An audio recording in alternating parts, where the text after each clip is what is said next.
cuti sekolah dah nak habis tau.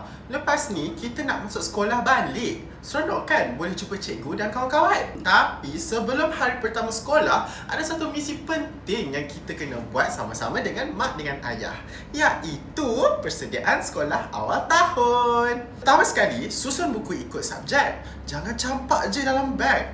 Buku BM satu kumpulan, matematik satu kumpulan. Baru pagi-pagi tak kelang kabut cari buku dekat depan cikgu. Yang kedua, balut buku. Bukan saja dia jadi cantik, tapi buku pun jadi tahan lama.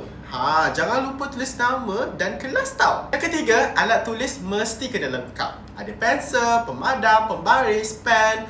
Masukkan semua dalam bekas pensel dan tulis nama.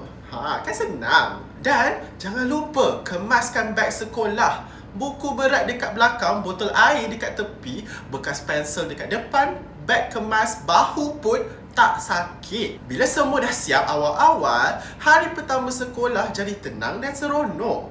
Tak payah panik dan tak dirasa stres. Persediaan sekolah ni bukan sekadar kemas barang, tapi latihan jadi murid berdikari dan berdisiplin. Jom kita masuk sekolah dengan senyuman.